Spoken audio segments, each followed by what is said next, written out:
सास में मैं तो तेरे पास में अशा शब्दात भगवंताची खरी ओळख करून देणारे राष्ट्रसंत कबीर. वडिलांनी मुलगा नाही शिकवला तोही पापाचा भागीदार झाला. जैसे जन्म देणे कर्तव्य त्याला तैसे शिक्षण देणे अगत्याचे, अशी ग्रामगीतेतून शिकवून देणारे राष्ट्रसंत तुकडोजी महाराज. टीका टोपी घालून म्हणते आम्ही साधू, दया धर्म नाही चित्ती ते जाणावे बंधू. राष्ट्रसंत तुकाराम महाराज या सर्व महापुरुषांना विचारवंतांना अभिवादन करतो आणि मनवताना सुरुवात करतो. त्यागालाही अभिमान वाटावा इतका महान त्याग, तो ज्या त्यागात जागा झाला आम्हा लेकरांचा स्वाभिमान.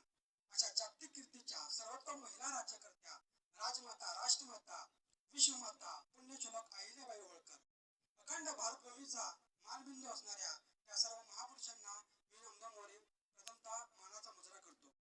खरं डॉक्टर बाबासाहेब आंबेडकर असं म्हणतात, जो समाज स्वतःचा इतिहास विसरतो तो समाज कधीच इतिहास निर्माण करू शकत नाही, तर तो समाज इतिहास जमा होतो. अहिल्यादेवींचा लोककल्याणकारी इतिहास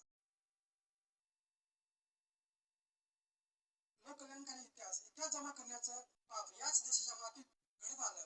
एका हातामध्ये शस्त्र आणि एका हातामध्ये शास्त्र घेऊन 29 वर्ष लोककल्याणकारी राज्य करणाऱ्या अहिल्या मातेला हातामध्ये पिंड घेऊन फक्त धार्मिकतेच्या चौकटीमध्ये बंदिस्त करण्याचं काम केलं. अरे हिमालयापेक्षाही जास्त उंचीचं शौर्य आणि पराक्रम होता अहिल्या मातेचा. हळूहळू त्याला सह्याद्री ओढ करत आता एखाद्या टेकडी ओढ करून सारा इतिहास गायब झाला आमच्या डोळ्यासमोरून. बांधवांना पुण्यश्लोक पुराणामध्ये गौतम ऋषींची पत्नी असणारी अहिल्या आमच्या घराघरापर्यंत पोहोचली.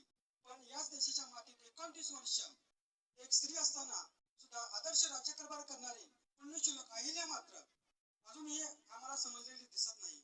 पुराणातल्या अहिल्याचा ऋषीने शाप दिला. तिचा दगड